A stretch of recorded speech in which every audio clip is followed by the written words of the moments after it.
ওই গঙ্গার জল শুকাতে পারে, আমি বলি তোর গোচরে, কিন্তু কি বলবো তোর কাছাকাছি আমি ভক্তকে একটা নয় দুই দুটো নয়ন গঙ্গা দান করেছি, যে গঙ্গার জল শুকাবার নয়।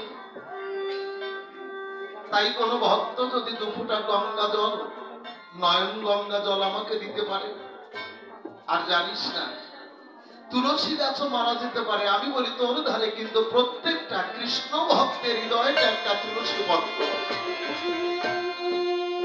তাই কোন ভক্ত যদি দুফুটা নয়ন গঙ্গার জল আর হৃদয়টাকে তুলসী পত্র জ্ঞান করি, বিনয়হীন কাঙ্গাল হয়ে তিল তুলসী নয়ন জলে আমাকে ডাকতে পারে, তাই আমি রাধা কৃষ্ণের গৌরমূর্তি ধারণ করে ভক্তের দুয়ারে শঙ্খ চক্র গদা পদ্মধারী হয়ে দাঁড়ায়।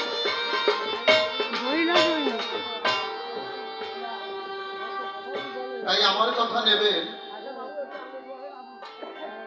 সবাই মিলে আজকে অহংকারকে ভুলে বলিকাব্য সভা তলে ভেসে নয়ন জলে যার যার ইষ্টকে প্রাণ ভরে রাখবেন, আর সেই সঙ্গে আমাকে প্রাণ ভরে আশীর্বাদ করবেন, দোয়া করবেন।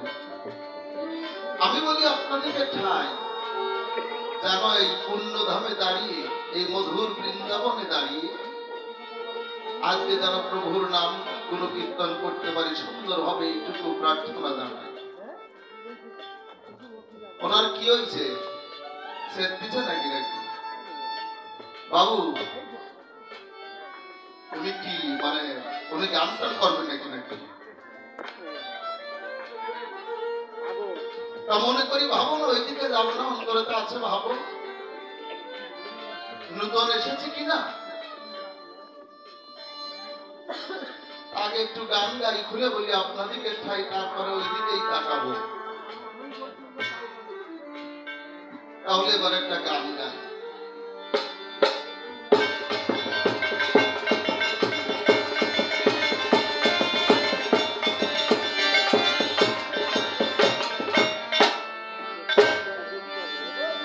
আর বলো হরে কৃষ্ণ, এই দাদা হাই করায় দেন, ভাষায় দেন সুর। হরে কৃষ্ণ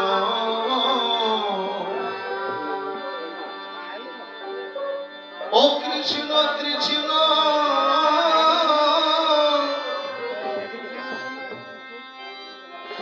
ও বলো হরে রাম,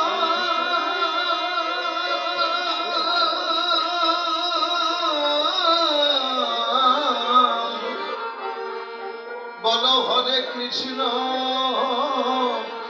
হরে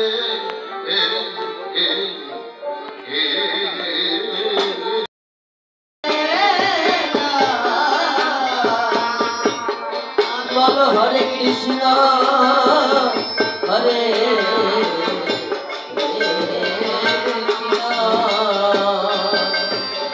কৃষ্ণ কৃষ্ণ হরে হরে কৃষ্ণ হরে কৃষ্ণ। নামে ছোট দুঃখতা ও নামে দূরে ও কৃষ্ণ নামে ছোট দুঃখতা নামে দূরে রমণায় নাম হরে কৃষ্ণ কৃষ্ণ কৃষ্ণ হরে রাম হরে কৃষ্ণ হরে কৃষ্ণ। নামে ছোট দুঃখতা ও নামে দূরে। দাদা কি শুভ দাদা শোনা কি সেটা নিছে এই বক্তৃতা না শিল্পী তোর নাম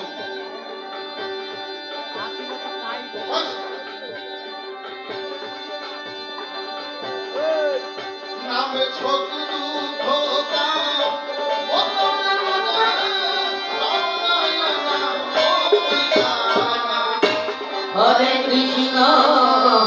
কৃষ্ণ কৃষ্ণ কৃষ্ণ হরে রাম হরে কৃষ্ণ হরে কৃষ্ণ। নামে হচ্ছে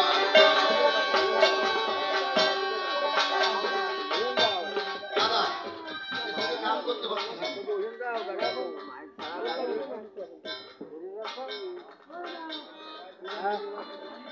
আয়েল অপারেটর চেঞ্জ করে নালে দেখো তুমি আমার ভালোবাসার মানুষ, একান্ত মানুষ, পার্সোনাল মানুষ। হ্যাঁ, তা তোমার যে ব্যাটারি দেবো, তো ওই ব্যাটারি কি ব্যাগে রাখা যায় না? তা বলছে না, সে তো সত্যি। তা ব্যাটারি কই দাও? ওই পকেট থেকে 100 গ্রাম ওই শুকনো জলের যে টুকরা ছিল ওইটা কিন্তু বারান্দায় ছুঁড়ে দিল। মহিলা খুলে দেখে যে ব্যাটারি না, দেখে যে 100 গ্রাম শুকনো জল। তো বলছে আমি আনতে বললাম তোমার সানলাইট ব্যাটারি, তুমি শুকনো জল আনলে, এতে কি জ্বলবে না? তো বলছে জ্বলবে মানে সানলাইট ব্যাটারি কোনো পাওয়ার আছে নাকি? ফুল পাওয়ারের মাল, হাই পাওয়ারের মাল, জ্বলবে, জ্বালানোর প্রসেস জানতে হয়। বলছে কিভাবে জ্বলবে? তা আমার কথা নিবি, রান্না করে যাবি, রান্নাঘরে গিয়ে ওই শিলে ভালো করে ফিনিশ করে বাটবি। তা বাটবি সত্যিটা যেন মাজা নড়ে না। আমি করি বর্ণনা, বাটবি কিন্তু মাজা যেন নড়ে না। জানবেন যত ভক্ত দল, স্ত্রী কিন্তু ভালো করে শিলে রান্নাঘরে নিয়ে ফিনিশ করে বাটলো। তা বলছে এইবার জ্বলবে না? তা বলছে জ্বলবে মানে লাগায় দেখ। তো বলছে লাগাবো, কোন জায়গায় লাগাবো? তো বলছে যে জায়গায় খুশি সেই জায়গায় লাগা। তা বলে জ্বলবে না? জ্বলবে মানে কোন জায়গায় লাগাবো? তা যে জায়গায় লাগাবি সেই জায়গায় জ্বলবে, যে জায়গায় লাগাবি সেই জায়গায় জ্বলবে। আজকে যে প্রশ্ন করেছি দান, আমি বলি আপনাদের বিদ্যমান, আজকে চলে যাবে না, বুঝতে পারবে না ভগবান। তুমি আমার কথা নিও সুন্দর ভাবে, কিন্তু আজকে প্রশ্নগুলোর জবাব দিও। মনে করি ভাবো না জবাব না পেলে বলিকাব্য সভাতলে তুমি কিন্তু ছাড় পাবে না কৃষ্ণ কেলে শোনা। কারণ আমি নারদ, নারদে গোসাই। আমি বলি আপনাদিকে ঠাই, আমি যদি ইচ্ছা করি বলি আপনাদিকের বরাবরই এই কৃষ্ণ ভগবান অবতার, এদেরকে একবার শুভতে পারি, একবার মারতে পারি, একবার বাঁচাতে পারি।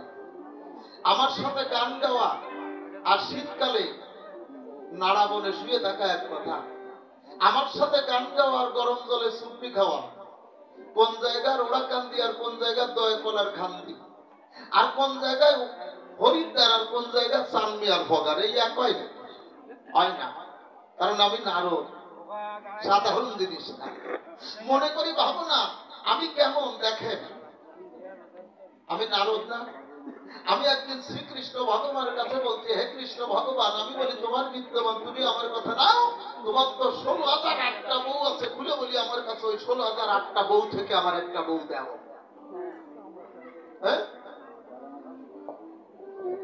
আমারে বলতেছ নারদ তুই বউ দিয়ে কি করবি?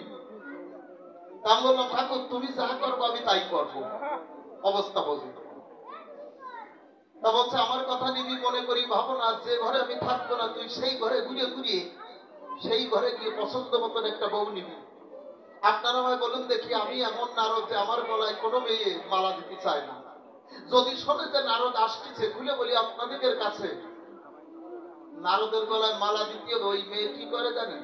হয় জলে ডুবে মরে, না হলে গলায় দড়ি দিয়ে মরে, তা না হলে তুতে মুইতে খায়। না না, ওটা ও হয় না, তুতে খাইয়ে মরে। তা সেই জায়গা আমাকে মেয়ে দিতে চাইছে, তাহলে আমার খুশির ব্যাপার না, আমার কিন্তু ভালো লাগছে। আমি দুপুর বেলায় কাঁচা দিছি আর মনে মনে ভাবতেছি যে সন্ধ্যা হয় না কেন। এখন বলতে পারেন যে দুপুর বেলায় কাঁচা দিচ্ছেন, 100 দুপুর বেলায় কাঁচা দিয়ে ওই সাপল দিয়ে দেওয়াল খুঁজতেছে, খনন করতেছে। রাস্তা দিয়ে এক ভদ্রলোক ডাক দিয়ে বলতেছে, সোর ভাই খুলে বলি আপনারটাই আমার কথা নেবেন, এই দিনের বেলায় এই দেওয়াল খনন করতেছেন কেন আপনি এই সাপল দিয়ে? তা বলছে চুরি করবো। তারপরে চুরি করবেন ভালো কথা, সে রাতের বেলায় করবেন, তা দিনের বেলায় সাপল মারতেছেন কেন? তারপরে আমার রাতের দেরি সচ্ছে না। আমার ওই রকম একটা অবস্থা প্রায়। আমি দুপুর বেলায় কাঁচা দিছি আর মনে মনে ভাবতেছি যে সন্ধে হয় না কেন, হয় না কেন। হঠাৎ করে কাজলাসানি রাজলাটানি সন্ধ্যারানি দিনমণি যখন অস্তমিত হবে, তার কিছু আগে খুলে বলি আপনাদের পুরো ভাগে কি বলবো আপনাদের ঠাই, আমি কিন্তু উত্তর পাড়া, দক্ষিণ পাড়া, পূর্ব পাড়া, পশ্চিম পাড়া সকল জায়গায় কিন্তু ঘুরে ঘুরে বেড়াই, আমি পজিশন দেখতে যাই। হঠাৎ করে যখন সন্ধ্যাগত হলো, আমি প্রথমে ইন্দুলিকার ঘরে গেলাম, গিয়ে দেখতে পেলাম যে ওই যে ঘনশ্যাম। মনে করলাম ভাবো না যে এ জায়গায় কাজ হবে না, এ জায়গায় কৃষ্ণ আছে, এ জায়গায় কাজ হবে না, আমি একটু অন্য জায়গায় যাবো।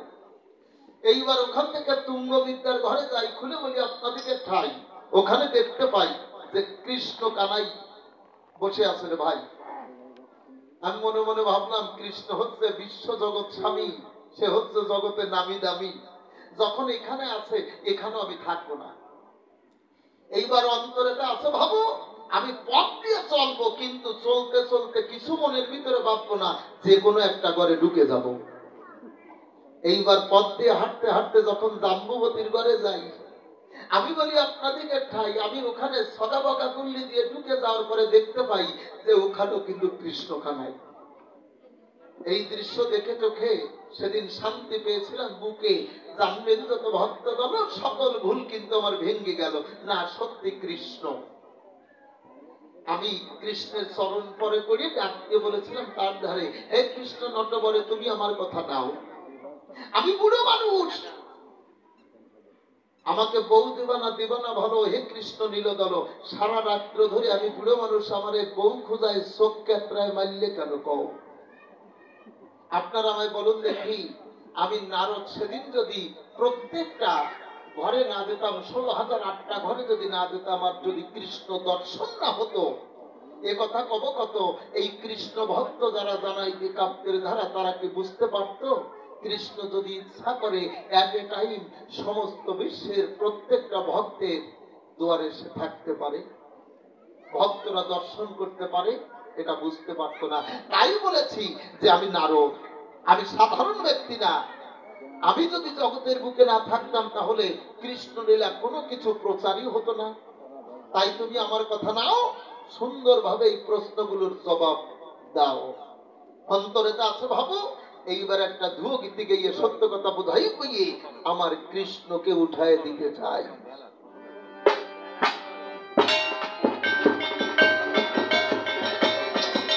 হ্যালো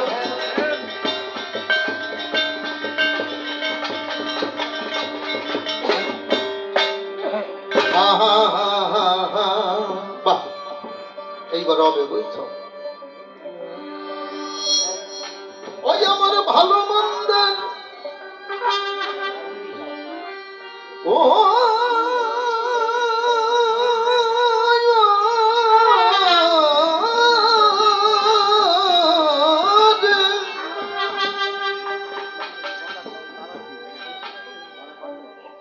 আমার ভালো মন্দের দ্বন্দ্ব নিয়ে, আমার ভালো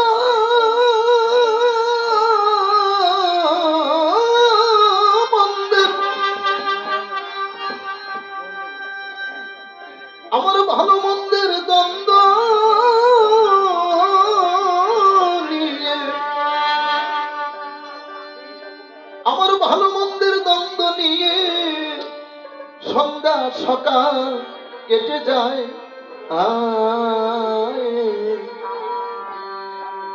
আমি বুঝলাম না যে কেমন আছি দয়াল তোমার আমি বুঝলাম না যে কেমন আছি আর তোমার দুনিয়ায়, আমি বুঝলাম না যে কেমন আছি আর তোমার দুনিয়ায়।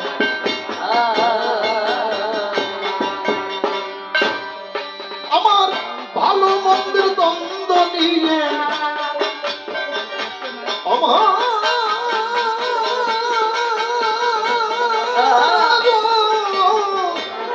আমার ভালো মন্দের, আমার ভালো মন্দের দ্বন্দ্ব নিয়ে, ভালো মন্দের দ্বন্দ্ব নিয়ে সন্ধ্যা সকাল কেটে যায়। বুঝলাম না যে কেমন আছি আর তোমার দুনিয়ায়, আমি বুঝলাম না যে কেমন আছি আর তোমার দুনিয়ায়। ভাবি আমার কপাল মন্দ, দ্বন্দ্ব শুধু তাই, মুখ দেখে তো বুঝে নেবে এমন বান্ধব নাই, এমন বান্ধব নাই। ভাবি আমার কপাল মন্দ, দ্বন্দ্ব শুধু তাই, মুখ দেখে দুঃখ বুঝে নেবে, এমন বান্ধব নাই, এমন বান্ধব নাই। ও ভাবে আখি দলমা, ঠিক আছে।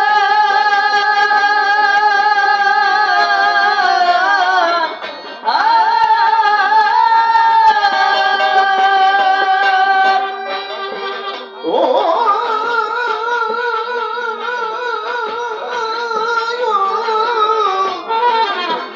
ঝরে আখি দলমা, ঝরে আখি দলমা, এই কামনা তোমার দুঃখ আঘাত নিত্য চিতে, বেদন হাহাকার, বেদন হাহাকার। দেখি তারি মাঝে লীলা তোমার, তারি মাঝে লীলা তোমার, তারি মাঝে লীলা তোমার, আলো কালো ইশারা। বুঝলাম না যে কেমন আছি আর তোমার দুনিয়ায়, আমি বুঝলাম না যে কেমন আছি।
উল্লুক।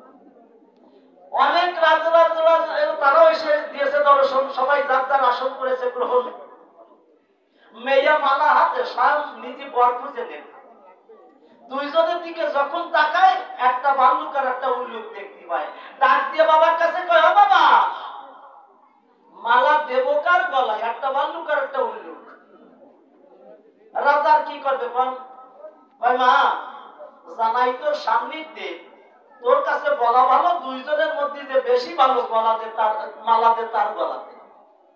দুইয়ের মধ্যে যে ভালো তার গলায় মালা দে। যখন বলিছে দুইয়ের মধ্যে যে ভালো, আর ওরা দুইজন তো চোখ বুঝে বসে আছে, এই তো মালা দেবেন একটু পরে। আর একজন আর একজনের দিকে কুতকুত করে তাকাচ্ছে, আর মুখ দিয়ে ভাবছে তোরে দেবে না। তোরে বললু কি মতো দে আসছে, আর ও তাকাইয়া মনে মনে ভাবছে তোরেও দেবে না, তোরে উল্লু কি মতো দে আসছে। চোখ বুঝে পড়ে আছে, মেয়ে মালা দে না কেন, গলায় বাদ খায় না কেন, দুইজনে বাপ দিয়ে পড়ে আছে। আর বাবা ডাকতে বলছে, ও মা, কথা নিবি, দুইজনের মধ্যে যে ভালো তার গলায় মালা দিবি। ওই যে কইছে দুইজনের মধ্যে যে ভালো, সাথে মাঝখানে এই দুইজনের মধ্যে যে ভালো এসে এই কৃষ্ণ নীলদল দুইজনের মধ্যে দাঁড়ালো। বাবা কইছে দুইজনের মধ্যে মানে ওর মাঝে যে ভালো, তাহলে দুইয়ের মধ্যে কে ভালো? ভালো কৃষ্ণ নীলদল। সাথে সাথে নারায়ণ এসে মাঝখানে দাঁড়ালো, আর ওরা দুইজনের চোখ বুঝেছিল। মেয়ে আস্তে আস্তে গিয়ে সেই নারায়ণের গলায় মালা করেছে দান। আমি জানাই সভাতে বুঝাইয়ে নারায়ণ লক্ষ্মীকে হাতে নিয়ে সাথে সাথে শূন্য মার্গে করেছে গমন। লক্ষ্মীর হাত ধরে গমন করেছে নারায়ণ, লক্ষ্মী নারায়ণ। এই অম্বরীশ রাজার কন্যার নাম ছিল লক্ষ্মী। লক্ষ্মীকে নিয়ে যখন স্বর্গমার্গে গমন করেছে, ওরা দুই ভাই চিন্তা করে মাসে যে মালা পড়ে না কেন। তাকাইয়ে দেখে বাঁধে জ্বালা, দেখে মালা দেবে কিনা, সে মেয়েই তো নেই। হাতে মালা নিয়ে যে মেয়ে দাঁড়ান ছিল, সেই মেয়েই তো নেই। সত্যি কথা বলা ভালো, দুইজনে যখন ঊর্ধ্বমার্গে তাকালো, চিন্তা করে হিয়াই যে কন্যাকে আমরা বিয়ে করবো, নারায়ণ সেই কন্যারে নিয়ে যায়। সাথে সাথে ওই নারদ পইতে শুয়ে অভিসম্পদ করে সেই টাকায়। নারায়ণ, তোমারে আমি অভিশাপ দেবো নারদ তপোধন। আজ যে কন্যা আমরা পাবো, সেই কন্যা তুমি চুরি করে নিয়ে যাচ্ছ দুইজনের মধ্যে দিয়ে। তুমি যখন যেমন চুরি করতেছ, একদিন লীলায় অবতীর্ণ হলে তোমার বউ চুরি করে নিয়ে যাবে। আমাদের বউ যখন তুমি চুরি করে নিয়ে যাচ্ছ, তুমি একদিন লীলায় অবতীর্ণ হবা, তুমি আমার কথা নিবা। নারায়ণ সেই দিন তোমার বউ অন্য একজনে চুরি করে নিয়ে যাবে, সেই দিন বুঝবা যে পরের বউ চুরি করলে তার কেমন অবস্থা হবে। এ বুঝলে অন্তত এটুকু তো আমরা বুঝবো যে পরের বউ চুরি করা ভালো না, জবরদস্তি করা ভালো না, জোর করে নেওয়া ভালো না। কি করবো? সত্যি কথা বলা ভালো। সেই নারায়ণ পরবর্তীতে রাম রূপে জন্মগ্রহণ করেছিল। শাস্ত্রে আছে না, এক বিষ্ণু চতুরংশে জন্মেছিল রাম রঘুবংশে। পিতৃসত্য পালন করতে সীতাকে নিয়ে যখন বনবাস গমন করিল, লঙ্কাধিপতি রাজা রাবণ রামের সীতাকে করিল হরণ, বউ চুরি করে নিয়ে গেল। জানাই কাব্য সভাতল। এই জন্য আসিয়া এই চরাচরে যে যেমন কর্ম করে, বিচারে পায় সে তেমনি কর্মফল। কারো বউ কারো চুরি করা উচিত না। নারদ সাধারণ ভাবে অভিশাপ দিছিল, তাই সেই স্বয়ং বিষ্ণুর বউ একদিন চুরি হয়ে গেছে। আজকে সেই নারদ আসছে, খারাপ কিছু না, ভালো। ও নিজের যতই খুব খারাপ, তত খারাপ না। আমি ওরে খারাপ ভাবি না। ও আমার গায়ে 20টা গালি নিয়ে কুলি করতে হবে, তাতে আমি কোনো কষ্ট পাবো না। মনে বাইকে না গালি দিয়ে কুলি করে আমার গায়ে দিবে, তার কষ্ট কি? গল্প দিয়ে গেছে, আমার গা জ্বালাই দিয়ে গেছে। মানে যে জায়গায় লাগাবি ওই জায়গায় জল জল দিছে, একটু কোন জায়গায় তা কল যাচ্ছে না, একটু জল দিছে। কি আর সভাতে কব? ভূমিকায় যাওয়ার আগে জানাই সবার পুরো ভাগে সুর আর ছন্দে মনের আনন্দে আর একটা গান আমি গাবো। মানে এটা তো সামনে না, কর্ণাটক আমাদের সামনে একটু নেই, ঘুমায় না, মনে নেই। আছে অপারেটর তো আছে, ওইটাই মনে সাউন্ড নেই, একদম নেই। আমি তো ভাবতেছি এটা সঙ্গে বিষয় এই ইয়েলো হলুদের যেটা না না আমরা না,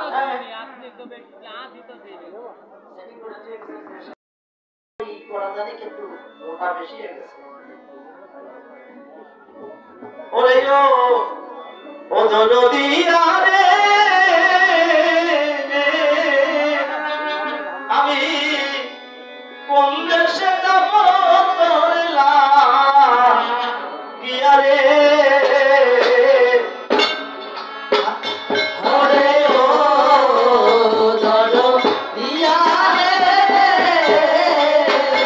আমি কোন দেশে যাব লাগিয়া রে, আরে ও দরদিয়া রে, আমি কোন দেশে যাব লাগিয়া রে।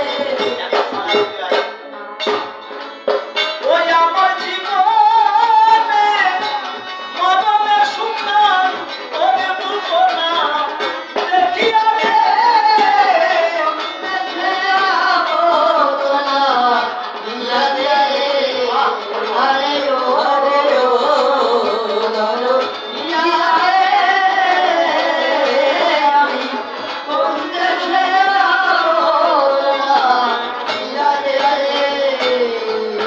ওই আমার জীবনে মরণে সুখান ওরে বুঝনা দেখিয়া রে,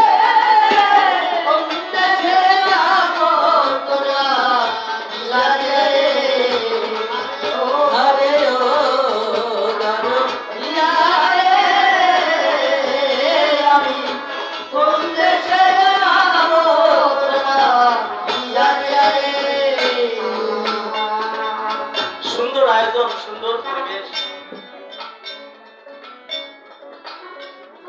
মনোমুগ্ধকর, কিন্তু শ্রোতা তো কম কেন? না কবিতার ভালো হয় না তাই নাকি? এই যে ফাঁকা দেখলি মনে হয় না যেদের মাঝে দাঁড়ায় আছি মনে আমি একা, এ জায়গায় লোক কম, তা তো হতে পারে না। আমার মনে হয় লোক আছে কিন্তু কবির প্রতি আকর্ষণটা কমে গেছে। কালকেও তো ভালো গান হয়েছিল, গতকাল ভালো হয় নাই, সেই নিশায় তো মানুষের আসা উচিত, কিন্তু লোক কম হলে আসলে কবি গানকে আনন্দ করা যায়। দেখলে ভক্তের মুখ প্রাণে যাবে সুখ, সেই সুখের জন্য কবি আল্লাহ ভালো করে গান করার চেষ্টা করে। প্রত্যেকটা সরকার একটা চাঁদ কালো পাথর, আর প্রত্যেকটা শ্রোতা একটা করে সূর্য। যেমন চাঁদ সূর্যের আলোকে আলোকিত হয়, তেমনি প্রত্যেকটা ভক্ত শ্রোতা কৃপাশিস লাভ করিয়ে একটা সরকার আসনে সুন্দর করে গান গায়। তা সে জায়গায় কৃপাশিস যত বেশি হবে ততই তো ভালো গাবে, তা লোক যদি কমে যায় তাহলে একটু আশীর্বাদ কমে গেল। অন্তত কবিয়াররা চেষ্টা করে যে সমাজটার সংস্কার হোক, মানুষের ভিতরে মনুষ্যত্বের জাগরণ ঘটুক, মানুষের পাশবিকতা মনুষ্যত্ব পাশবিকতা দূর হোক, মনুষ্যত্ব থেকে এটাই করার চেষ্টা করি। কিন্তু অনেকের ধারণা যে কবিতে কিছু পাবো না, জানি বিজয় সরকার নাই, জানি অনাদিগাম সরকার নাই, জানি সুরশ্রেষ্ঠ নসীম বাবু নাই, কিন্তু আমরা তো ধারণা ঠিক রাখছি, যদি বসে একটা কথাও ভালো বলি আপনার জীবনের মন ঘুরে যেতে পারে একটা কথায়।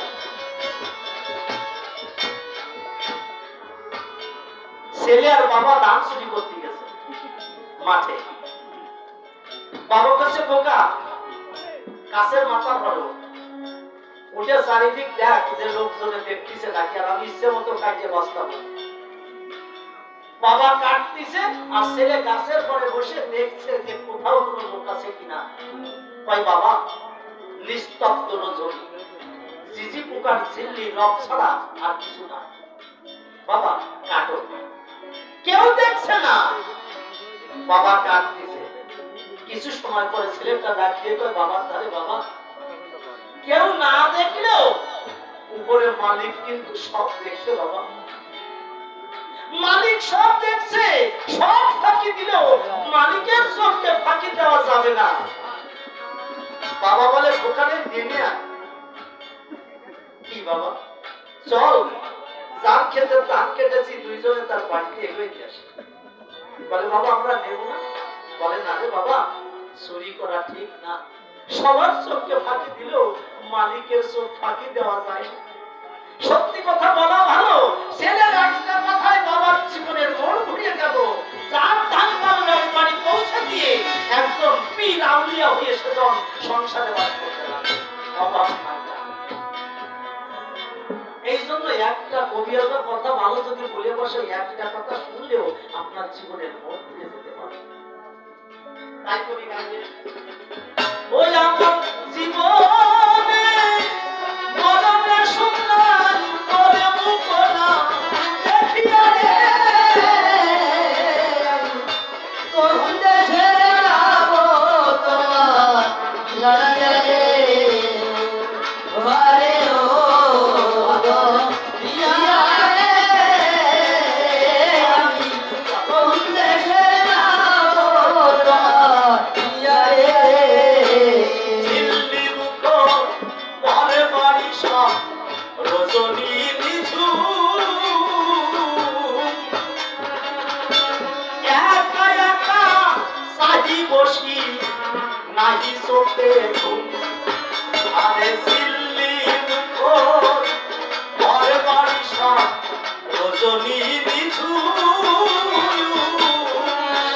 আরে একা একা সাহি বসি চোখে নাই মোর ঘুম।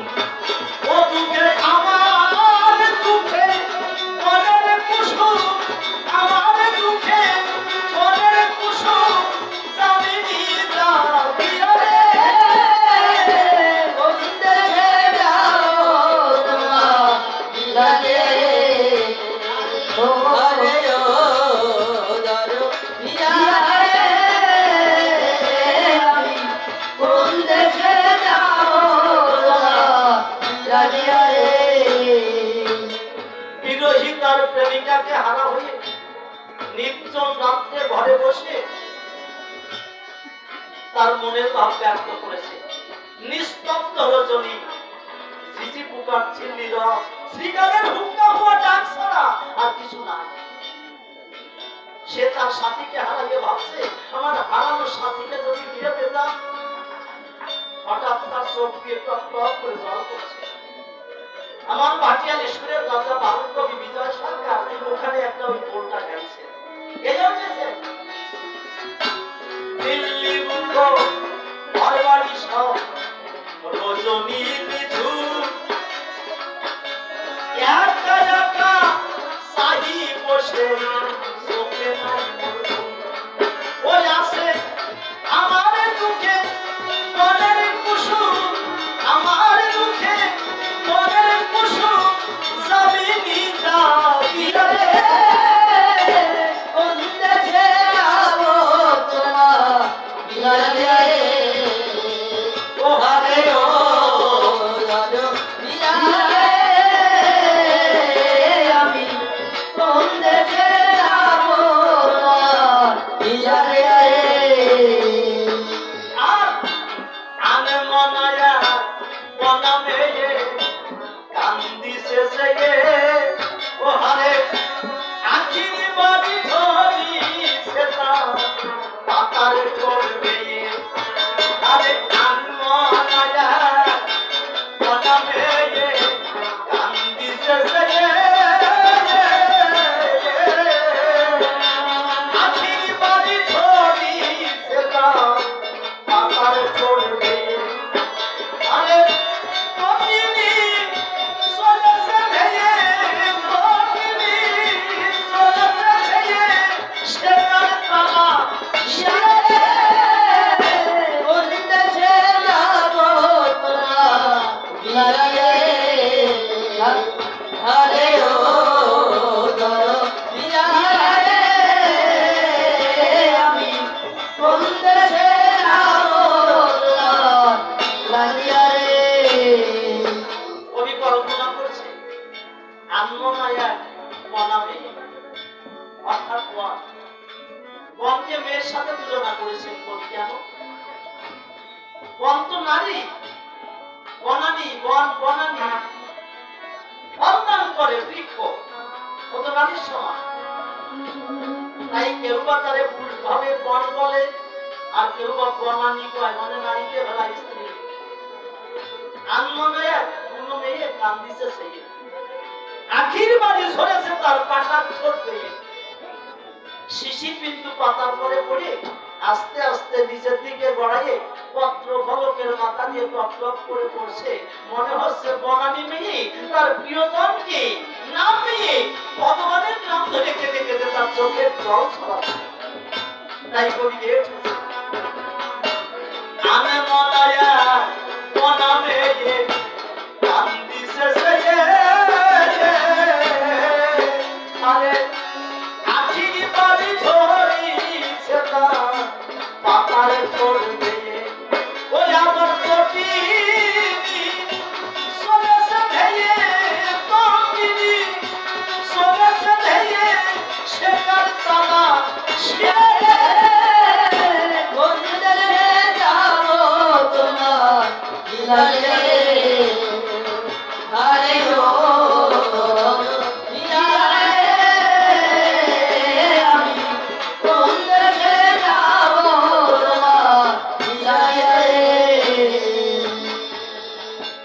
অনুকূল ঠাকুর কোনটি আছে জানা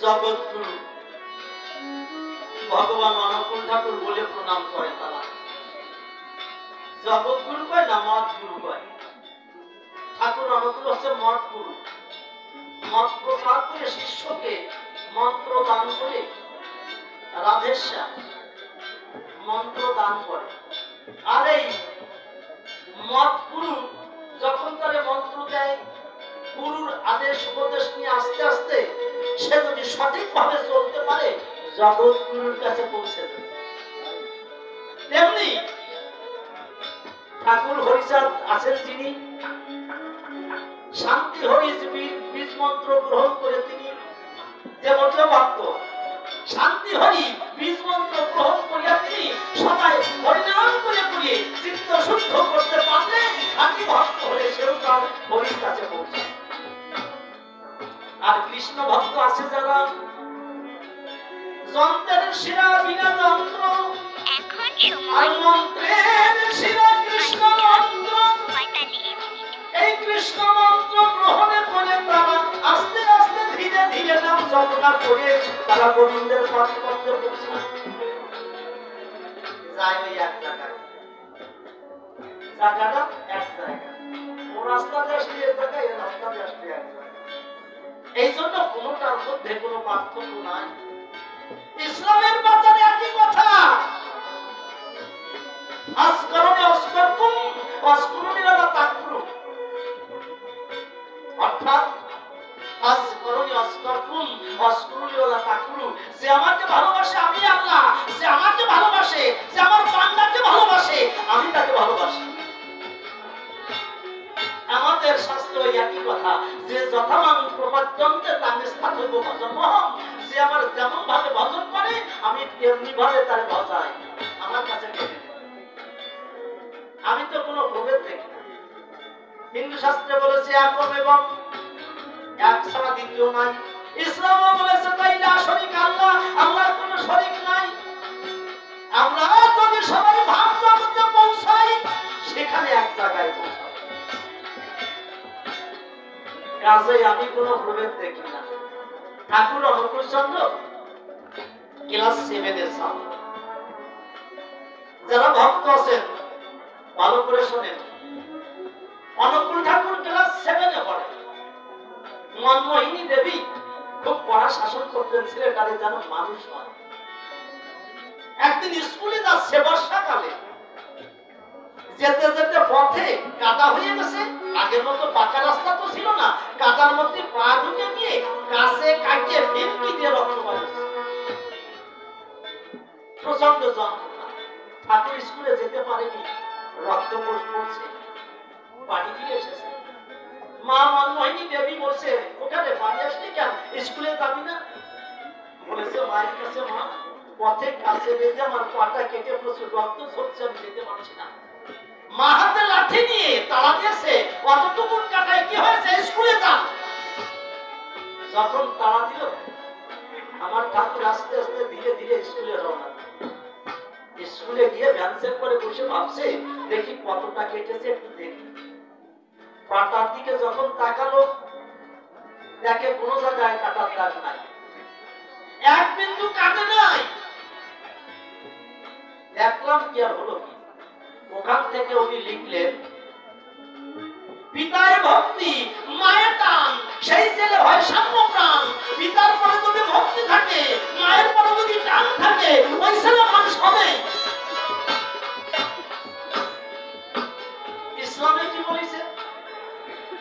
কসাই বিল্লাহ গরু ছাগল জবাই করে গোশত বিক্রয় করে, কসাই বিল্লাহ, কালু বিল্লাহ না। মুসা নবী করুণার ছবি আল্লাহ পাকের কাছে গিয়ে দেখে বেহেশতের বাজারে একটা দালান, দুটো লোক। আল্লাহ কে থাকবে? বলল তুই মুসা থাকবি আর তোর এক ভাই। বলে আমার তো ভাই নাই, আমি তো একা। বলে আছে কসাই বিল্লাহ, বাগদাদ শহরে যা। বাগদাদ শহরে গিয়ে দেখ সে একটা পশু জবাই করে বিক্রয় করতেছে। মুসা নবী ভাবে তাই জবকে কল্লা তবকে আল্লাহ, প্রতিটা জীবের ভিতরে আল্লাহ রূহ, আর এই জীবটারে যে হত্যা করে সে কোন বিচারে বেহেশতে আমার কাছে থাকবে?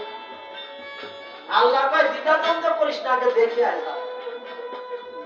মুসা নবী করুণার ছবি বাগদাদ শহরে গিয়ে দেখে যে একটা বাছুর জবাই দিয়ে, ছাগল জবাই দিয়ে গোশত বিক্রয় করতেছে। বেচা হয়ে গেছে, চাউল ডাউল তেল লবণ সব কেনার পরে মার জন্য একটু খাবার কিনেছে। ঠাকুর যেমন মায়ের প্রতি ভক্তি রেখেছে, একজন মুসলমান ছেলের দেখেন কি অবস্থা। মায়ের জন্য খাবার নিয়ে বাড়িতে গিয়ে স্ত্রীর কাছে সব দিয়ে বলছে ওগো মারে কি একটু গোসল করাইছো? বলে না। কেন? অন্যায় করেছে? বলে স্বামী আমি অন্যায় করিনি, আমি ভেবেছিলাম মাকে চৌকি পিঠার পরে বসাইয়ে গরমের দিনে পুকুরের নিচের থেকে দুজনে ঠান্ডা পানি এনে দিয়ে মাকে সেই দিয়ে গোসল করা। তাহলে ভালো কথা, আমার মাকে বসাইয়ে ঠান্ডা পানি এনে জল ঢেলে দিচ্ছে আর নিজের ছেলে গা পরিষ্কার করতেছে। আর আজকাল নিজের ছেলে বিয়ের পরে মা বাবারে বৃদ্ধাশ্রমে পাঠায়। দেখেছেন যুগ, যুগের তারা আকলির আগমন। ঠেকাবে কোন যুগ? ঠেকাতে সেই পারে যদি সে সত্যিকারের মানুষ হয়। হিন্দু, মুসলমান, বৌদ্ধ, খ্রিস্টান, সর্বশেষ একটা কথা, আমরা মানুষ। পৃথিবী জুড়ে এক জাতি আছে, সে জাতির নাম মানুষ জাতি। একই স্তন্যে লালিত পালিত, একই রবি শশী। তাই হিন্দুদের ভাষায় বলেছে উদ্দেশ্যে নাহিক ভেদ, এক ব্রহ্ম এক বেদ, যোগ ভক্তি পূর্ণ একই উপাদানে গঠিত, একই দয়া একই স্নেহ, একই শ্বাসে পড়া দেহ, হৃদয় হৃদয় বহে রক্ত, এক বর্ণ রহিত। মুসলমানের রক্ত যে কালো আর হিন্দুদের কালো তা না, একই রক্ত। আমরা মানুষ। আগে ভক্ত না, আগে মানুষ হওয়ার দরকার। মানুষ হলে ভক্ত পড়ে, অবশ্যই ভক্ত। মাকে স্নান করাইছে, মা ডাক দিয়ে কয় ছেলের কাছে পোকা ক্ষুধা লাগছে, মাকে খাবার দাও। মাকে যখন খাবার দিছে, কসাই বিল্লাল হাতে একটা তালের পাতার পাখা নিছে, কারণ গরমের দিন। মায়ের পাশে গিয়ে মা খাবার খাচ্ছে আর ছেলে মায়ের গায়ে পাখা দিয়ে মাথা দিচ্ছে। প্রত্যেকটা সন্তান যদি এমন হতো, বৃদ্ধা মাতা পিতা, বৃদ্ধ পিতা বৃদ্ধা মাতা, তাদের আর এত কষ্ট হতো। ইসলামে বলেছে না মায়ের পায়ের নিচে সন্তানের বেশ। হিন্দু শাস্ত্রে বলেনি জননী জন্মভূমিষ্ঠ সজ্ঞাদবি বলিস। ওই মা বাবাকে কই ভালোবাসে? মা খাবার খাওয়ার পরে ডাক দিয়ে কয় ছেলের বছরে বাবা ঘুম ইচ্ছে করতেছে, ঘুমাবো। মারে বিছানা করে দেয়। যখন বিছানা করে দিছে, ছেলেটা খাবার নিয়ে মায়ের কাছে গেছে, বলে মা খাবার এনেছি খাও। বলে একটু আগে ভাত খেলাম, আবার খাবার খাবো কেন? আমার তোমার জন্য এনেছি খাও। মা বলছে বোকা, তুই বোকা, বুঝিস না, আমি তো খাবার খেয়েছি, তুই খা। আমি খাবো না, তুই খা। মামা তোমার জন্য খাবার এনেছি, কেন খাবে না? বলে তুই খা, জানিস না মায়ের সামনে ছেলে খায়, মা যদি দুই চোখে তো দেখতে পায় কি আর জানাবে তোরে? মায়ের খাওয়া লাগে না, সন্তানের খাওয়ায় মায়ের পেট আপসে যায় বলে তুই খা বাবা। ছেলেকে খাওয়াইয়ে মা নাও খেয়ে থাকে, তাকেও মায়ের আনন্দ হয়। এই ছেলে মা বাবাকে কষ্ট দেয়, যে সন্তান মা বাবাকে কষ্ট দেয় ওটা পুত্র না পুত্র। ত্যাগ করা ভালো, যত কম হবে তত ভালো। বাবা আজকে আমার হাতে তোমারে খাওয়াবো, আর তুমি তুলে তুলে আমার গালে দেবে, তোমার হাতে আজ আমি খাবো। মুসা নবী সব দেখছে কিন্তু পরিচয় দিচ্ছে না, সব দেখছে। কোন গুণে বেহেশতে আমার পাশে থাকবে দেখবে না? মা বিছানায় শুনো ডাক দিয়ে ছেলের কাছে বললো, প্রকারে আমার বন্ধু মাতা পশ্চিমে দ্বীপ্রহর এখন আছে না খেয়ে, আমার কথা নিস, তারে নিয়ে রান্নাঘরে গিয়ে তোরা দুইজনে খাবার গ্রহণ করিস। ছেলে স্ত্রী যখন খেতে গেছে, মা বিছানার পরে যাই নামাজ বিছাইয়ে আল্লাহর প্রতি দুইটা হাত তুলে দিয়ে বলছে, আল্লাহ পাক, আমার যদি সৌভাগ্য থাকে, আমি বলি তোমাকে আমার কথা দিও, আমার সৌভাগ্যের ফলে আমার বিল্লালের মৃত্যু হলে বেহেশতে মুসা নবীর পাশে জায়গা দিও। মুসা নবী আর থাকতে পারে না, ছুটে এসে বলেছে, আমা মাগো তোমার প্রার্থনা নহে কবুল, জানাই তোমার কাছাকাছি আমি মুসা নবী বেহেশতে গিয়ে নিজের চোখে দেখে এসেছি, আল্লাহ পাক তোমার এই প্রার্থনা অনেক আগেই করেছেন কবুল। তোমার ছেলের মৃত্যু হলে জানাই মাগো তোমারে বলে আমি মুসা নবী আমার পাশের রুমে তার বাস হবে আল্লাহর কৃপায়। তাহলে অনক্ষণ ঠাকুর মা ঘরে যেমন ভক্তি রেখেছে ছেলে হতে দিল, দেখেছেন? এই জন্য পরিমাণা আগে দরকার মানুষ হওয়ার, মানুষ না হলে কাজ হবে না। মানুষ হতে হবে, আমরা যেন মানুষ হই, যেন মানুষের কথা কই। সংবিধান বলেছেন, শুনো রে মানুষ ভাই, সবার উপরে মানুষ সত্য, তার উপরে না, সবার উপরে মানুষ শ্রেষ্ঠ। 18,000 মাতৃকাদের মধ্যে এই মানুষকে আল্লাহ পাক সৃষ্টির শ্রেষ্ঠত্ব স্থান দিয়েছে, আর সেই মানুষই আমরা অমানুষের মতো কাজ যেন না করি, তাই করি গাইবেন। আর আগে খানায় ওই সাদের হাসি শিফালি বলে ফুলি শাখা জুড়ায়ে গেল মলয়ে কবনে। আর আগে খানায় ওই সাদের হাসি শিফালি বলে, আরে ফুলি শাখা জুড়ায়ে গেল মলয়ে কবনে। আমি প্রতীক্ষায় শুভ ভবনে, প্রতীক্ষায় শুভ ভবনে বাসরটা দিয়া রে, কোন দেশে যাও তোমার দিয়া রে, আরে ও ধরো দিয়া রে, আমি কোন দেশে যাব তোমার দিয়া রে। আর বিরোহী পরানামা বুঝিছে সাথী, বাসনাটা লিখা ভরে মালিকা কাঠি। বিরোহী পরানামা বুঝিছে সাথী, আমার বাসনার তালিকা ভরে মালিকা কাঠি। ও পাগল বিজয় আছে আসনে পতি, বিজয় আছে আসনে পতি, আসনে দিলা শিয়ারে দেশে যাব তোমার দিয়া রে, আরে ও ধরো দিয়া রে, আমি কোন দেশে যাব তোমার দিয়া রে। প্রশ্ন করেছেন আমার তপধন কৃষ্ণ কয়জন? একজন বৃন্দাবনে, একজন মথুরায়, একজন দ্বারকায়। ওনারও এই একজন ছাড়া 3-4 জন নয়, তোমারে করি মানা।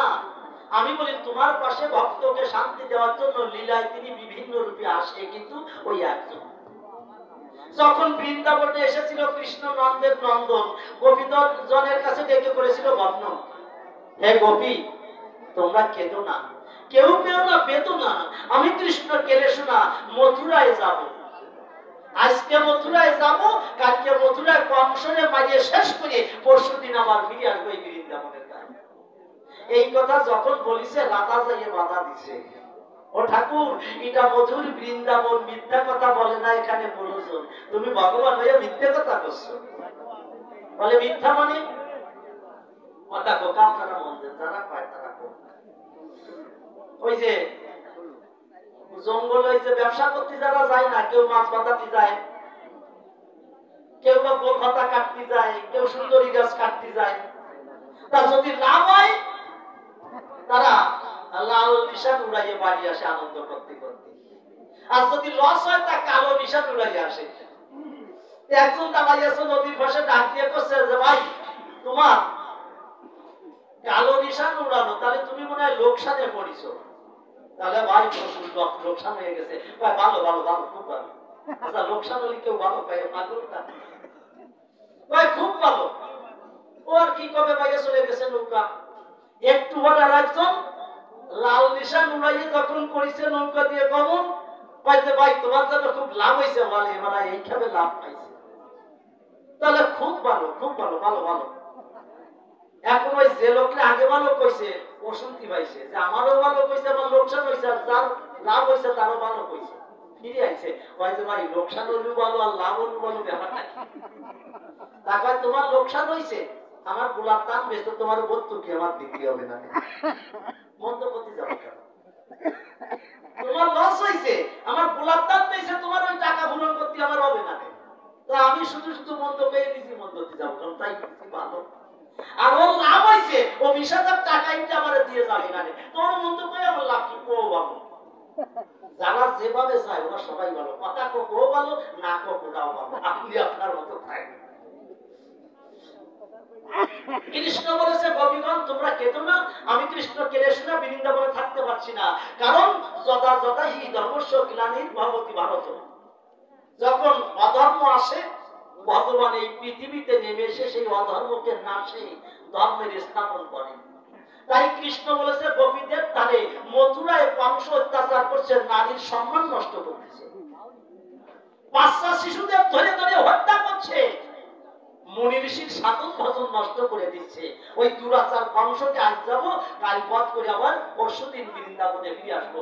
যখন এই কথা বলে যাচ্ছে রাধা বাধা দিছে, ও ঠাকুর তোমারে করিবা না, এটা মধুর বৃন্দাবন, এই জায়গায় কেউ মিথ্যা কথা বলে না কোনজন। তুমি মিথ্যে কথা কেন বলতেছো নন্দের নন্দন? মিথ্যে কথা কইয়ে না, তুমি আজ যাবে কাজে আসবে, আসতেই পারবে না। বলে বলি তোমার ধার এই গোটা পৃথিবীর যে ভার তোমার কাঁধের পর, এই সমস্ত কিছু তোমার রক্ষা করতে হবে, তুমি কাজে আসতে পারবে না। শুধু শুধু মিথ্যা কথা কেন বলবে? ঠাকুর আমি শুনেছি মানুষ যাত্রাকালে যদি একবার সপ্তাহ দর্শন করে যায় তার যাত্রা মঙ্গল হয়, তার শুভ হয়।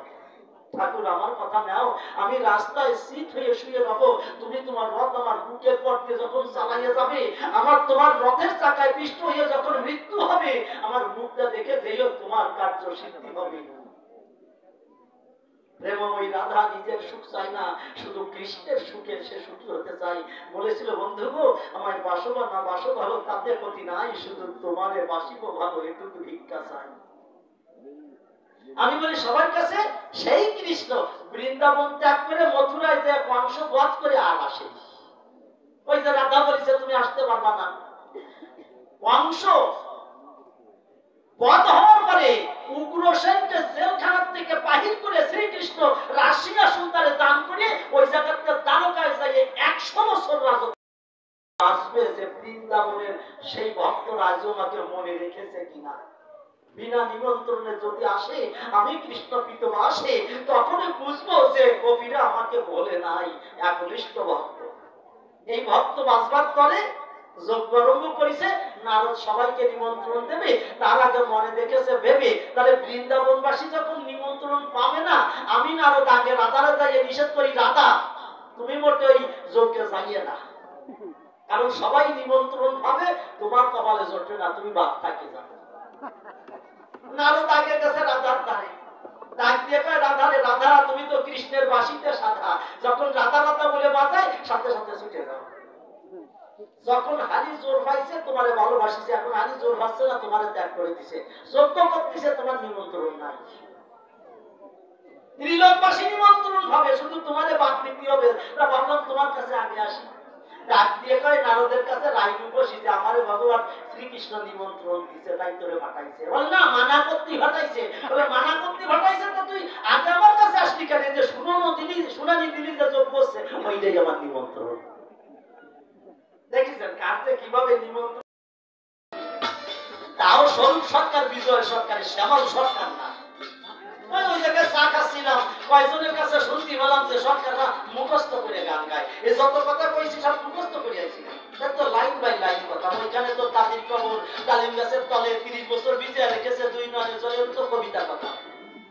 একটা তুই আর একটায় যাচ্ছি, সেই ক্ষেত্রে আর একটায় যাচ্ছি, মুখস্থ না। এ দেখলে মুখ আমাদের ভরে যায় মুখ, তাই আমাদের যে মুখ এখান থেকে সন্দেহ সন্দেহ ডেলিভারি হয়, এর মুখস্থ নয়, মানুষের ভ্রান্ত ধারণা। তাই কবি গাইলেন,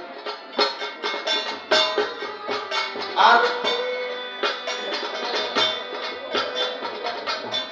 বিদায় বেলায় কোনা নদী এই মিনতি দিও, শুধু আমার হয়ে শ্যামের পুঞ্জে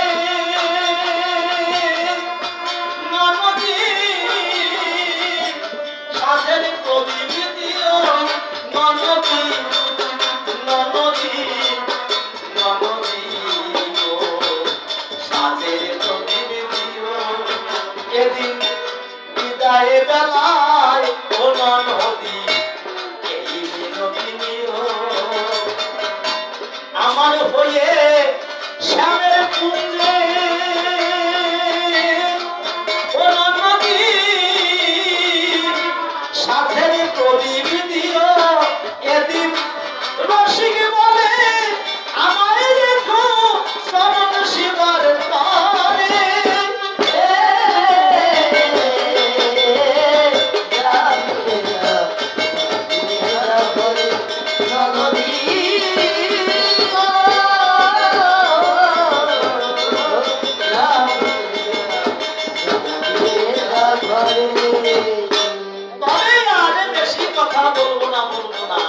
এইখানে ছেড়ে যাবো কাব্য আলোচনা।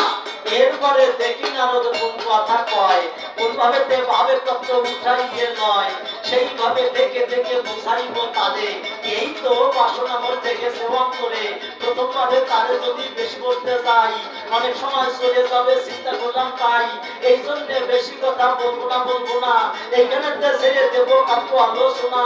এই পর্যন্ত আমার আসর শেষ করিয়া যাব, এরপরে আসলে নাচতে ডাকিয়াছে লব। নারদের তুমি আমার কথা জানি নিও, ভালো করে সব প্রশ্নের কাটতে দিয়ে যেও, তোমার কাছে যদি ভালো কথা আমরা পাই, আনন্দ ভাষা করে বেশি সবাই যেতে চাই, মনে করতে দুঃখ ব্যথা হবে না, হবে না। এই তো কৃষ্ণ আমি প্রমাণ দিতে শোনা। হিন্দু ভাইরা আমায় একটু আশীর্বাদ দেবেন, মুসলমান ভাইরা আমায় দোয়া করিয়ে যাবেন, হিন্দু ভাইদের আশীর্বাদ। যখন বাবা মারা গেল, আপনারা আমায় বলুন দেখি, কোন সন্তানের জীবন থেকে যদি বাবা হারায়, বাবা হারানোর বেদনায় না কেঁদে পারে নাকি? এই সুখ চৌকিদারের আর একটা ভাই ছিল, সে কিন্তু বাবার শোকে কেঁদে চোখের জলে ভাসছিল। আমি করি বর্ণনা না, কিন্তু সুখ চৌকিদার কাঁদে না। পাশে গ্রামে একটা লোক ছিল, ডাক দিয়ে সুখ চৌকিদারকে বলল যে বাবা, তোমার বাবা মারা গেছে, আমি বলি তোমার কাছে আর যে ভাই আছে সে তো চোখের জলে ভাসে, কিন্তু তুমি কাঁদছো না কেন আমি জানতে চাই। গরমের দিন তো, সুখ চৌকিদার ডাক দিয়ে বলতেছে, ওই কাকার ঠাই, কাকা আপনার কাছে আত্মনিবেদন জানাই, কথা নেবেন? হাতটা উঁচু করে দিছে, ডাক দিয়ে কাকার কাছে বলেছে, আমার এই বগলের দিকে একটু তাকাবেন। তা কথায় বলে না, ঠেলার নাম বাবাজি, ঠেলায় পড়ে হইছে রাজি। তা কাকা ওই বগলের দিকে তাকাইছে, তাকায় বলতেছে কাকা কিছু দেখতে পান? তো বলছে হ্যাঁ পাই। তা কি? তো বগল ঘেমে তো গাম ঝরতেছে, জল পড়তেছে। তো বলছে কাকা কাঁদবো কি? বগল ঘেমে যে পরিমাণে জল পড়তেছে তো আমার চোখের জল বগলেতে জড়িয়ে যাচ্ছে। চোখের জল বগলেতে ঝরে যেমন। আমি বলি আপনাদেরকে ঠাই একটা প্রশ্নেরও সঠিক জবাব হয় না। এক আর এক দুই যেমন আজকে আপনাদের মাঝে আমি চোখে আঙ্গুল দিয়ে দেখাবো তেমন। জ্ঞানীজন তাই করিবেন ছোট। আমার এই কৃষ্ণের লেকচারের ছোটে আমি বলি আপনাদের নিকটে অনেক লোক কিন্তু গেছে উঠে। এই বাংলা হাটে কাড়া দিতে মন চায় না কোনো মতে, কিন্তু কথা অবগত আপনারা প্রত্যেকে গৃহস্থ। এই গৃহকর্তা যারা নয় চিন্তা করে দেখুন জ্ঞানী চয় বলিকাব্য সভাতল। এটা আমার থেকে কিন্তু একটু উত্তর পূর্ব অঞ্চল, পশ্চিম অঞ্চল। এখানে ধান চাষ ভালো হয়। দেখেছেন লক্ষ্য করে যে যখন মাঠে ধান পেকে যায় গৃহকর্তা যারা নয় কৃষাণ ধরিয়ে তারা জানাই দিয়ে কাব্যের ধারা ধান কেটে এনে তারা উঠানে মাড়াই করে দক্ষিণা বাতাসে ধরে তারা যখন দক্ষিণা বাতাসে ধরা হয় চিটিয়া ফাটনা কিন্তু উড়িয়ে যায়। আর ওই জায়গাটা জুড়িয়ে আমি বলি আপনাদের ধারে খাঁটি ধান পড়ে রয়। তা যারা চলে গেছে বুঝবো কথা না, সঙ্গত তারা চিটিয়া ফাটনার মতো। আর যারা এখনো এখানে গান শ্রবণ করার জন্য বসে আছেন তারা খাঁটি ধান রূপ ভক্ত। তাই যতক্ষণ আপনারা থাকবেন ততক্ষণ আজকে গান গাবো। তন্তরে কাছে ভাবো আগে একটা ধ্রুব গীতি গাই, তারপরে আস্তে আস্তে আমি গভীর তত্ত্বের ভিতরে যেতে চাই। বাবা বাজাও বাবু, এইটা একটু হালকা সাউন্ড দিয়ে দেয়, হারমোনিয়ামে হালকা। হ্যাঁ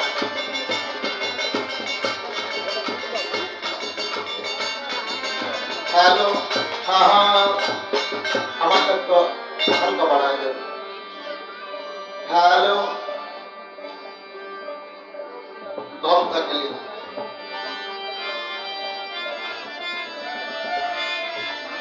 গান কি ভালো হচ্ছে?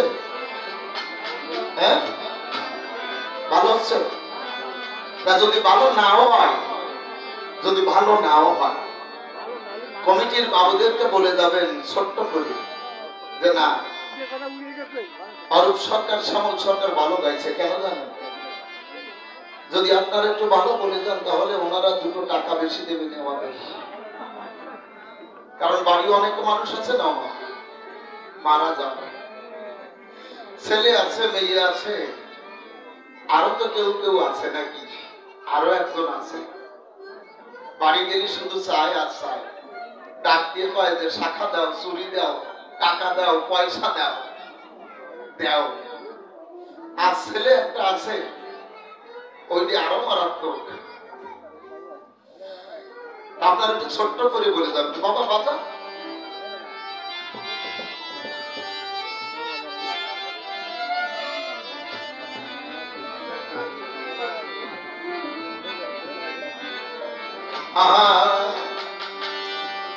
ও শুধু ধনে থাকিলে হয় না ধনী,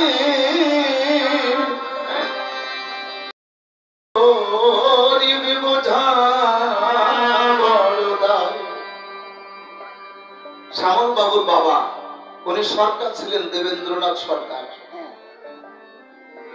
আর আমার বাবাও সরকার ছিলেন অমরেন্দ্রনাথ সরকার। আপনারা আমায় বলুন দেখি বাঁশের গোড়াতে বাঁশ ওঠে, কঞ্চি ওঠে নাকি? ওঠে না। তা ওনার যে বাবা দেবেন্দ্রনাথ সরকার সম্পর্কে আমার দাদু ভাই, আমি বলি আপনাদেরকে ঠাই ক্লাস ফ্রেন্ড। কত যে ফুটবল খেলছি একসাথে তার ঠিক ঠিকানা নাই, সেটা চলে গেছে। আমি বলি আপনাদের কাছে আর এইটারে ধরেছি, এটারও সোদের বাড়ি দিয়ে দেব, অসুবিধা হবে না। কথাই বলে না, আমার মনে হয় কি জানেন, এইটা আগের জন্য বান্দর টান্দর ছিল। হ্যাঁ, যেভাবে মাজা দোলায় দেখেছেন ক্যালসিয়াম লস হই নেই, ডাক দিয়ে বলে, আগের জন্মে বানর ছিল কেন জানেন? বলেছি বানরের স্বভাব কি।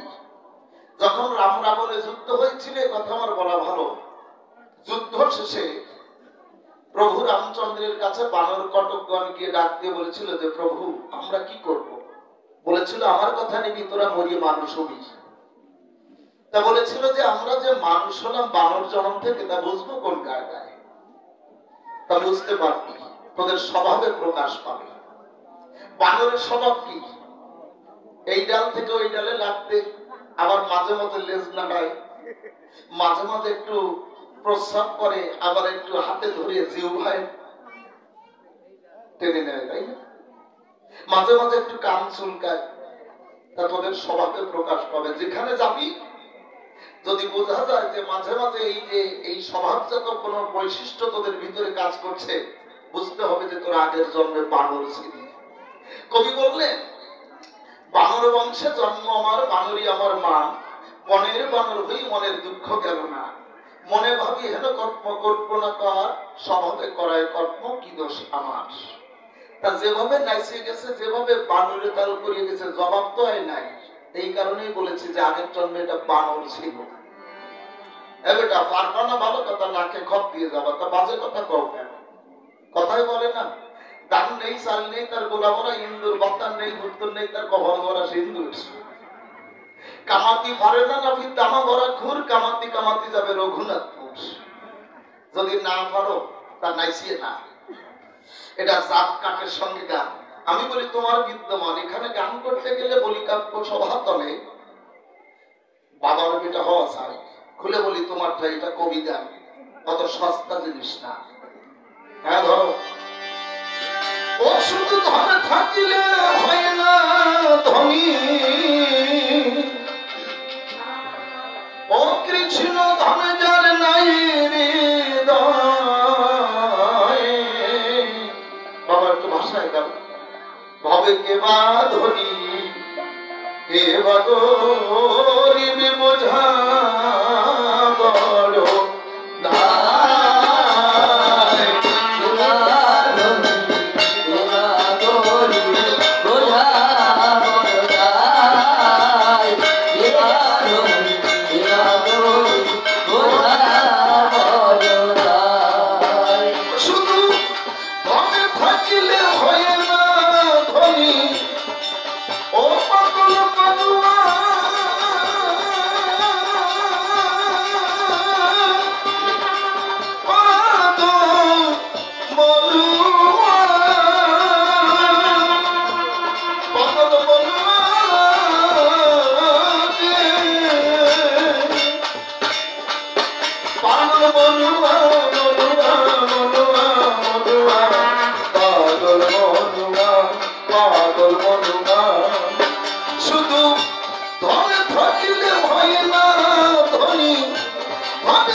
শুধু কৃষ্ণ সাজলে কি কৃষ্ণ যাবে নাকি?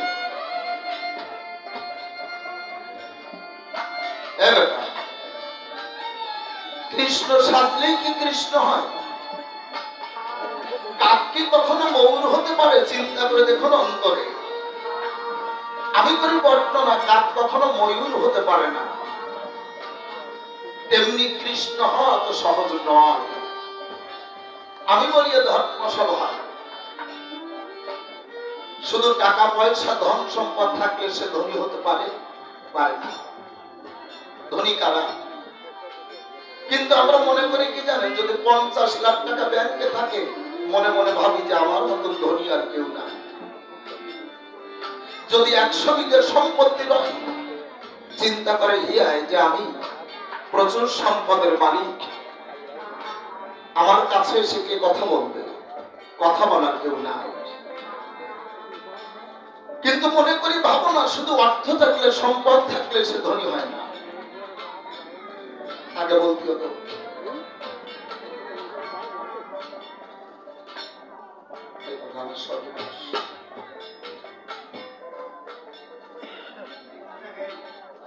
হয় না। ঠিক আছে বলো।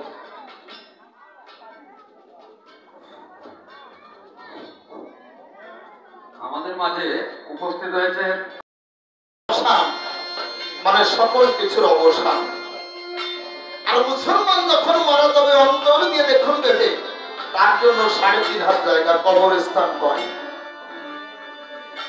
এই পঞ্চভূতের দেহ কেন আমি পরিবর্তন সেদিন পঞ্চ হয়ে যাবে নয়, কারণ যা আছে বিশ্ব ব্রহ্মাণ্ডে তা আছে দেহ ভাণ্ডে। এই পঞ্চভূত কি কি? ক্ষিতি অতেজ মরুত্ব। ক্ষিতি কোথায় আছে আমি বলি আপনাদের কাছে, নাভি থেকে পা পর্যন্ত এটা হচ্ছে মাটি। অপ মানে জল। কিডনি আছে আমি বলি আপনাদের কাছে, অবিকল ওই কিডনির ভিতরে আছে কিন্তু জল। তেজ মানে কি? আগুন। রাত্রিবেলা যা খাই সকালবেলা কি তা খাই?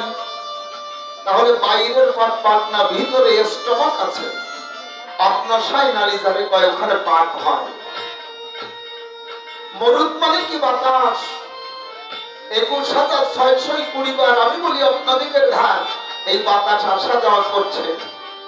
শ্বাস প্রশ্বাসকে কন্ট্রোল করতে হয়, আর এই শ্বাস প্রশ্বাস বাতাসে মিশে যায়। আর বোম মানে কি? ফাঁকা মার্গ। বোঝা যাবে কোথায় ছোট্ট একটা বাচ্চা জন্মগ্রহণ করলে এটাকে মোটর নার্ভ সেন্সরি কয়, এটাকে ব্রহ্মরন্ধ্র বলে। দেখবেন ওখানে জায়গাটা কিন্তু আপ ডাউন করে, আপ ডাউন না আপ ডাউন করে। নরম জায়গাটা ওখানে ফাঁকা মারব। তাহলে ক্ষিতি অতেজ মরুপম দিয়ে এই দেহটা গড়া জানাই দিয়ে কাব্যের ধারা। মানুষ মারা গেলে বলি কাব্য সভা করে, তখন ওই পঞ্চভূতের দেহখানা পঞ্চলয় হয়। তুমি আমার কথা নেবা। আমাদের এই শ্মশানের কবরস্থানে গেলে হিন্দু মুসলমান বৌদ্ধ খ্রিস্টান নারী পুরুষ ধনী গরিব কোনো পার্থক্য থাকে না। তারপরেও আমরা এই পার্থক্য দেখি কেন? তাই আমার এই গান আর হবে না কেন, হবে না কেন উচিত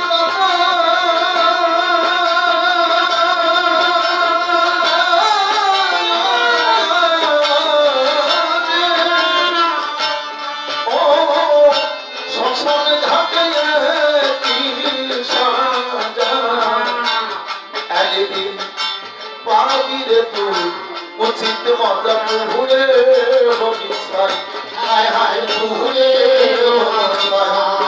এসব দেখে শুনে কেন হল না? ও পাগল মানুয়া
করলাম দান বসে বসে শ্রবণ করে হিন্দু মুসলমান দেখি এরপরে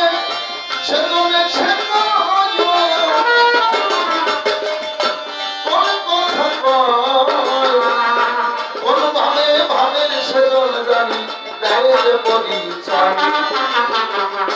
কৃষ্ণ তুমি এখন আমার কথা বলতে লবে, কাশ্মীরগুলো সুন্দর ভাবে জবাব জানিয়ে দেবে। আর তাই বেশি কথা বলে কাট্য নাই, এই পর্যন্তই আমার মতো নারী নামাইতে চাই। যদি আমার কখনো এইখানেতে আমি প্রভু আসি, ভক্তদের সঙ্গে যদি হয় সেদিন ভালোবাসাবাসি, সেদিন মনের মতো করে বলি সবার ধানে গাইব যাবার গান, জুড়াবে জানি তাহাতে ওই না ভক্তদের প্রাণ। অনেকক্ষণ ধরে বলি সবার ধারে করলাম আলোচনা, ভুল ত্রুটি হলে সবাই আমার করিবেন যে ক্ষমা। এরপরে কৃষ্ণ এসে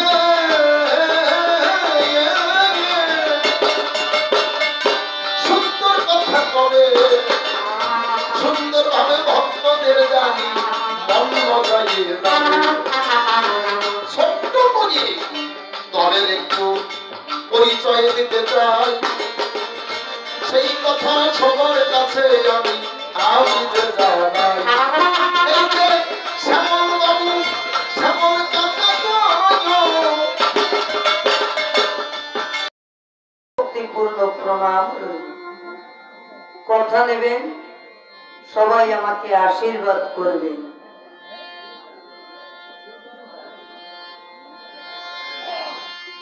ও তবে খেলে বসে, ও তবে খেলে বসে, খেলে এর বসে, ও তবে খেলের বসে খুয়াতেন কি, খেলের বসে খুয়াতেন কি এই পরশ মনি পরম ধন।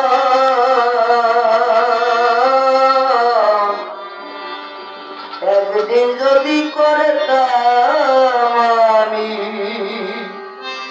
নিজের মোহনা, যদি করতাম আমি নিজের মূল্যায়ন, একদিন যদি করতাম আমি নিজের মূল্যায়ন। ও তবে খেলের বসে খুয়াতেন কি, খেলের বসে খুয়াতেন কি, খেলের বসে খুয়াতেন কি পরশ মনির পরম ধন।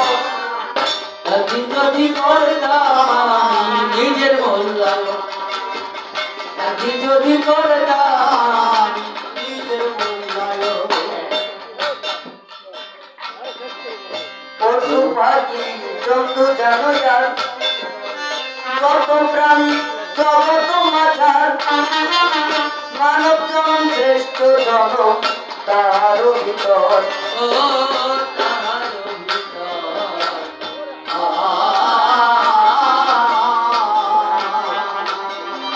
পশু পাখি জন্তু জানোয়ার কত প্রাণী জগত মাঝার, মানব জনম শ্রেষ্ঠ জনম তাহারও ভিতর। ও তাহারও ভিতর ওই আমি মানুষ হয়ে সাজলে নিকট, মানুষ হয়ে সাজলে মানুষ হয়ে সাজলে নিকট করলেন পশুর আচরণ। যদি করতাম আমি নিজের মূল্যায়ন, আগে যদি করতাম আমি নিজের মূল্যায়ন।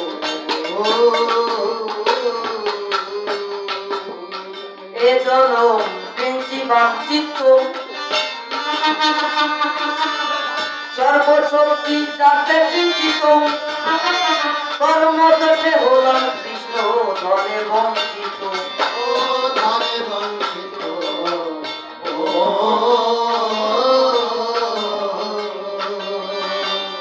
জানাই দিয়ে কাব্যের ধরা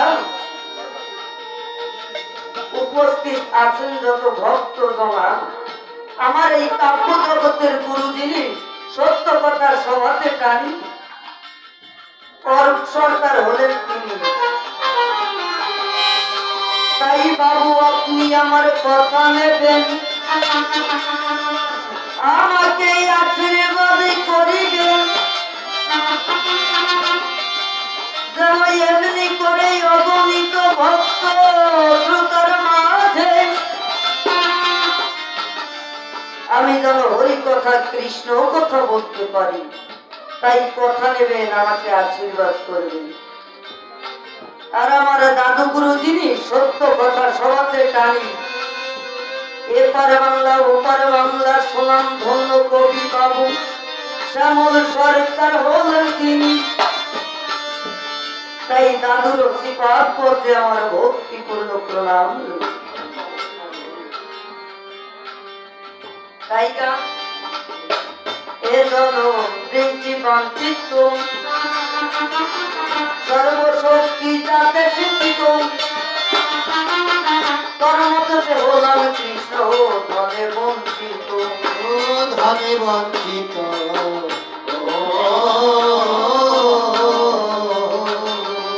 এ জনম বৃদ্ধি বাঞ্ছিত সর্বশক্তি যাতে শিক্ষিত কর্মতে হলাম কৃষ্ণ ধনে বঞ্চিত।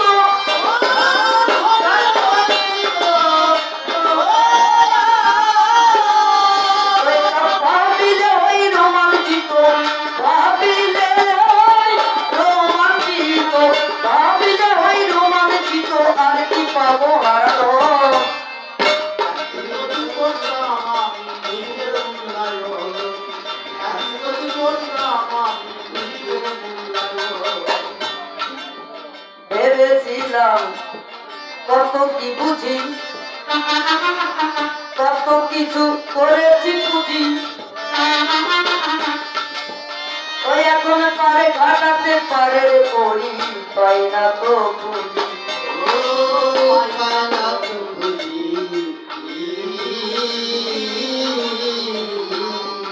ভেবেছিলাম কত কি বুঝি, কত কিছু করেছি বুঝি, ওই এখন পরে ঘাটাতে পারে করি পাই না তো খুঁজি।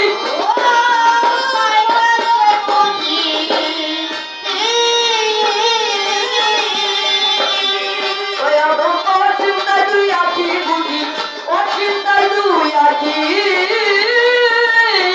বুঝি, অচিন্তায় দুই আছি বুঝি, ভবে ভবার চিন্তন।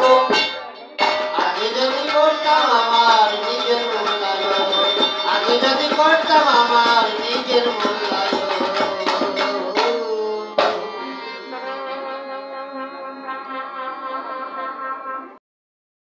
সাহেব। আর গানটা কে লিখছিল? বাবু কবি ভাটিয়ালি সুরের রাজা কবি সুধাকর বিজয় সরকার।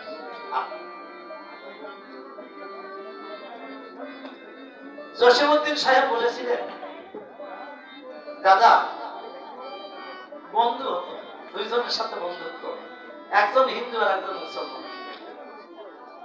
এই নকশিকাতার মাঠ নামক বইটা আমার বহু সাধনায় লেখা, কিন্তু আপনি পাস করিতে তারপরে যে গানটা রচনা করেছেন, পৃথিবী যতদিন বেঁচে থাকবে আপনার গানের কথা সবাই বলবে, কিন্তু আমার বইটার কথা কেউ বলবে না। নকশিকাতার বইয়ের কথা কেউ বলে না, বলে যে গানটা একটা গান। দেখেছেন এরা কত বড় সাধক ছিল, যে আপনার ওই গানের কথা যতদিন জগৎ থাকবে মানুষ শুনতে চাইবে বলবে, কিন্তু আমার এই বইটার কথা কেউ উচ্চারণ করবে না, অথচ এই বইটার পরেই ওই গানটা লেখা। দাদা তুমি রাক্ষস। জসীমউদ্দিন সাহেব বিজয় সরকারকে বললেন, তুমি রাক্ষস। রাক্ষস বললে কেন? তাহলে রাক্ষস কেন বলছি? 5টা কলির মধ্যে আমার বইটাকে আপনি গ্রাস করে ফেলেছেন। 5টা কলির মধ্যে আমার এত বড় বইখান শেষ করে দিয়েছেন আপনি রাগ করছেন।